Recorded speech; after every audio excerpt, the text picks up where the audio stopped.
On our quest to see if older video games' online modes are still playable, we have Medal of Honor Warfighter, a game voted on by you, the viewer, and I'm honestly a little surprised about that. I actually thought Battlefield 3 was going to win, but by the end, Warfighter won with a good majority of the votes. Warfighter was one of those games I never really had that much of a chance to play. No one on my friends list was ever touching this game, favoring others at the time like the latest Call of Duty, Battlefield, Halo, Gears of War, and Borderlands. I mean, the list goes on. I did apparently play this game to some degree, since when I logged into Warfighter for this video, I somehow managed to get to rank 18, but I have absolutely no memory whatsoever of playing Warfighter outside of the beta that was launched many years ago. So what's the game like on the PS3 here in 2022?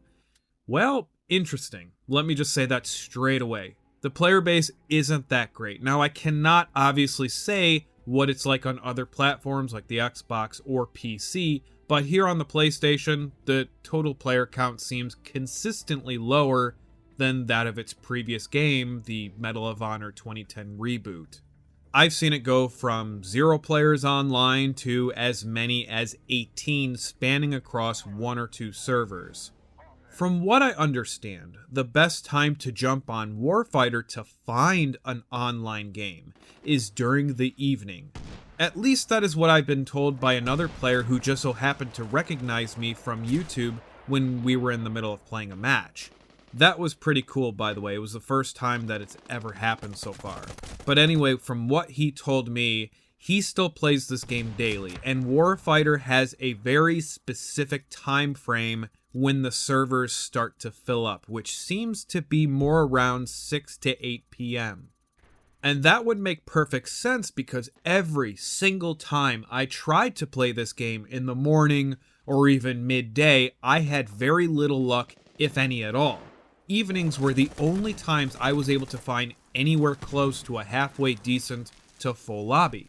The game modes are entirely dependent on which server is active. Maybe one day you'll be playing Team Deathmatch, but a majority of the time you're going to end up playing Combat Mission. So you never quite know for sure what game mode you'll be playing when you decide to jump on. Also, there will be plenty of times where the only available server features DLC content. And if you don't have that DLC content installed, you're shit out of luck. It boots you from the server and you have to wait however long for the next map to begin. When I was playing in matches, I didn't really notice that much trouble with lag or any sort of connection problems. Yeah, of course there were times where the lag would dip out of nowhere, or plenty of times where rubber banding would occur, in the sense that I would get into cover and still manage to be killed as if I was still entirely visible by the enemy. That stuff is going to happen. It's really no different than any of the other shooters of its time. But then, it never really got to the point of frustration or to where I debated on rage quitting the game. It was nothing like that. I don't believe I ever came across a hacker in Warfighter. I'm not really sure if it was ever a problem to begin with. There was one moment where I played where there was a guy running towards me, and all of a sudden he disappeared and killed me from behind. But again, I'm going to give it the benefit of the doubt and say that it was a moment of severe lag, or God knows what else. It never happened again in the match, so I don't know what to make of it otherwise. People, including myself, criticized the reboot for being far too simplistic, with very little going on with the customizations, the loadouts, and the gameplay in general. Warfighter is like the complete opposite of that. Much more complex menu structure with loads of different weapons, attachments, camos, you name it. For someone who has never played a game with a significant customization structure before, you might get overwhelmed by this, but give it a little time and I'm sure you'll figure it out. Let's take a quick break here and shout out my friend Yahma and his clothing brand. You've seen me promote it on the channel before. Being an artist myself, I heavily support other artists who share a deep passion for what they do. All of Yahma's designs were created by himself, which are heavily inspired by anime, gaming, and other forms of what he calls nerd culture. He's got a bunch of new designs on the way, and if you want 10% off your entire order, be sure to check out the link in the description below. Better quality, better graphics, better ingredients, Papa John's. Yahma Clothing. Yeah, that one. YahmaClothing.com. Check it out. The gameplay itself is a step up from the reboot as well, but one thing I will say about this game is that it is miserable to play when your entire team is trash or they're dicking around. There were a few times where I played an entire match where I was the only one who even got a kill. Almost like the guy on my squad was going out of his way to avoid any and all combat, and yet he still managed to go 0-24. Keep in mind, the player base in this game is comprised of mostly people who had been playing this game for a very long time, years even. So someone like me, with very little experience with this game, is going to inevitably struggle against even that of an average skilled player, which shows in my gameplay since you can tell I have no fucking idea what I'm doing. But when you do get into a match with somewhat competent teammates, it's a lot of fun. I guess you could technically say that about really any game in the world, but with Warfighter, it's much more impactful in my opinion. Honestly, I really enjoyed myself with this game, and I really didn't know what to expect from Warfighter either.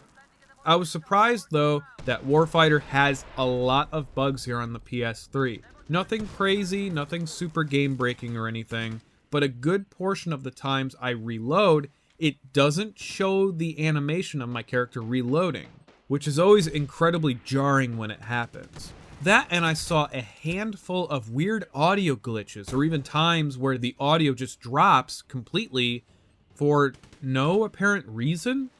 I'm surprised that it never got patched, but then again, maybe not. You see, the developer of Warfighter was Danger Close, and they went under in January of 2013, which is roughly 4 months after Warfighter's release. Needless to say, Warfighter wasn't exactly a big seller, and it didn't do all that well with the critics either. EA, who published the game, flat out said that they were not happy at all with the feedback from critics and were very disappointed in its sales. Which, from what I understand, they only sold around 300,000 units in its first week, and that's abysmal numbers when you consider Medal of Honor is a well-known franchise. For reference, 2011's Battlefield 3, another EA-published game, sold 5 million copies in its first week. Of course, there's a lot more involved in the downfall of Medal of Honor, but that's a topic for another time. So, is Medal of Honor Warfighter playable here in 2022? While it's technically not dead, it's not entirely playable due to the fact that I was only able to find matches at night. Say I work night shift or even middays, I would struggle to play the online of this game. I don't know if I would ever come across a lobby because, again, at least for me, every single time I jumped on this game, I couldn't find one lobby to play unless it was at night. It's unfortunate really, since when I was able to play the game, I had a lot more fun with this than the Medal of Honor reboot. But the reboot, I had a much easier time finding matches at various times of the day. Maybe, who knows, this video being made might entice more people to jump onto Warfighter to give it a go, or even to play it for nostalgia, like an old time's sake type deal.